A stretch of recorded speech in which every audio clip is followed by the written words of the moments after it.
Attention please. Super star Amitabh Bachchan double యాక్షన్తో 1978లో విడుదలైన డాన్ హిందీ చిత్రం చూసారా? అందులో జై హో రాధేశ్యామ్కి, జై హో సియారామ్కి అంటూ హీరో పాట అందుకుంటాడు. కిళ్ళీలు నములుతూ ఆడి పాడి చిందేస్తాడు. ఇంకో దృశ్యంలో కైకే పాన్ బనారస్ వాలా అంటూ తెరపై దున్నేస్తాడు. డాన్ సినిమాలో అమితాబ్పై ఆ పాటల చిత్రీకరణ తర్వాత దేశంలో కొన్నాళ్ల పాటు బనారసీ పాన్లకు డిమాండ్ విపరీతంగా పెరిగిపోయింది. బనారసీ పాన్ వెరైటీలు 30 రూపాయల నుంచి 1500 రూపాయల వరకు దొరుకుతాయి. కొన్ని చోట్ల కోహినూర్ పాన్ అని అమ్ముతారు. రేటు ఒక్కోటి 5000 రూపాయల వరకు ఉంటుంది. అందులో కస్తూరి వేస్తారు. అది కిలో 70 లక్షల రూపాయల దాకా పలుకుతుంది. కిలో 2 లక్షల దాకా ఉండే కుంకుమ పువ్వు కూడా అందులో వాడతారు. గులాబీ రేకుల రసాన్ని వాడతారని ప్రతీతి. కోహినూర్ పాన్ కొత్తగా పెళ్ళైన వారికి బహుకరించే నిమిత్తం దుబాయ్, కువైట్, సౌదీ అరేబియాలకు ఎగుమతి అవుతూ ఉంటుంది. ఒడిశాలో సోనాంచల్ పాన్ అని అమ్ముతారు. ఒక్కోటి 500 రూపాయలు. రాజస్థాన్లోని జోధ్పూర్ ప్రాంతం నుంచి రప్పించిన ప్రత్యేక సుగంధ ద్రవ్యాలను అందులో వినియోగిస్తారు. ఒడిశాలో రాజా పర్వదినం సందర్భంగా 100 రకాలకు పైగా పాన్లు విక్రయిస్తారు. ఔరంగాబాద్లో ఒక్క దుకాణంలోనే రోజుకు 10,000కు పైగా కోహినూర్ పాన్లు అమ్మిన రికార్డు నమోదైంది.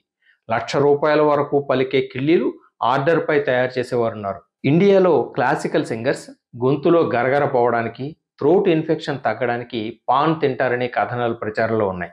కడుపు నొప్పితో ఏడుస్తున్న పిల్లలకు తమలపాకు మందు గురించి తెలుసా? ఆముదం కొద్దిగా వేడి చేసి తమలపాకుపై రాసి వారి పొట్టపై ఉంచితే కాసేపటికి రిలీఫ్ కలుగుతుంది. ఏడుపు ఆపేస్తారు. తమలపాకులు నమిలితే అవి లాలాజలం బాగా రావడానికి సహకరిస్తాయి. ఆహారాన్ని విభజించే జీర్ణ ప్రక్రియకు లాలాజలం దోహదపడుతుంది. దక్షిణాసియాలో ఎక్కువ మంది భోజనానంతరం పాన్ నమిలితే నోరు సువాసన భరితం అవుతుందని, ఆహారం త్వరగా జీర్ణం అవుతుందని విశ్వసిస్తారు. తమలపాకుల్లో విటమిన్లు, యాంటీ ఆక్సిడెంట్లు ఉంటాయంటారు. దగ్గు, తలనొప్పి తగ్గించేందుకంటూ ఆయుర్వేదంలో తమలపాకులు వాడతారు. తమలపాకు చిలక చుట్టిస్తే తన్మయత్వంతో నమిలేయొచ్చు. మిఠాయి కిళ్ళి లేదా స్వీట్ కిళ్ళి లేదా మీఠా పాన్ ఏదైనా ఓకే. ఘాటు కోసం, మజా కోసం జరదా వేస్తే డేంజరే. సువాసన కలిగిన చూయింగ్ టొబాకో, నమిలే పొగాకును జరదా అంటారు. పొగాకుతో కొన్ని నూనెలు, సుగంధ ద్రవ్యాలు, మూలికలను కలిపి అది తయారు చేస్తారు. నోటి దుర్వాసన తగ్గించుకోవడానికంటూ అది నమలడం మొదలెడితే ఆ అలవాటు క్రమేపీ వ్యసనం అవుతుంది. జరదా కిళ్ళి ఆరోగ్యానికి చేటు. ఎందుకంటే అందులో పొగాకు వాడతారు కాబట్టి. తాంబూలం లేదా కప్పుర వీడం అంటే వినసొంపుగా ఉంటాయి. తమలపాకు వరకు ఏ ఇబ్బంది లేదు. సున్నం, ఒక్క పలుకల జోడింపుతోనే డేంజర్. ఓరల్ సబ్మ్యూకస్ ఫైబ్రోసిస్ గురించి విన్నారా? నోటిలో శ్లేష్మం గట్టిపడి ఫైబ్రోసిస్కి దారితీస్తుంది. ఏదైనా అవయవంలో లేదా కణజాలంలో మచ్చలు ఏర్పడడాన్ని ఫైబ్రోసిస్ అంటారు. నోట్లో వచ్చే ఆ ఇబ్బంది వల్ల నోరు తెరవడం, ఏదైనా తినడం కష్టతరం అవుతాయి. అది నోటి క్యాన్సర్కి దారితీసే ప్రమాదం ఉంది. దక్షిణ, ఆగ్నేయాసియా దేశాల్లో ఈ సమస్య అధికం.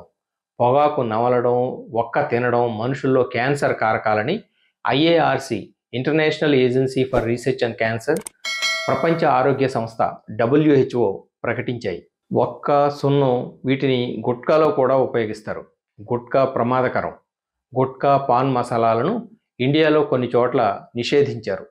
అయినా ఇప్పటికీ వాటిని దేశంలో విరివిగా అమ్ముతున్నారు. ఈ అంశంపై కేంద్ర, రాష్ట్ర ప్రభుత్వాలు లోతుగా యోచించి తగిన నిర్ణయం తీసుకోవాలి. ఇది కోట్ల మంది ఆరోగ్యానికి సంబంధించిన సమస్య. కిళ్ళియే కదా అనుకుంటాం కానీ సున్నం వెనుక ఒక్క మోటున జరదా రూపేణ వాటి విలనీకి సంబంధించి ఇంత కథ ఉంది. మరో అంశంతో మళ్ళీ మీ ముందుకు వస్తాను. దిస్ ఈజ్ బాలు ఎకల్ దేవరా సైనింగ్ ఆఫ్. నమస్తే.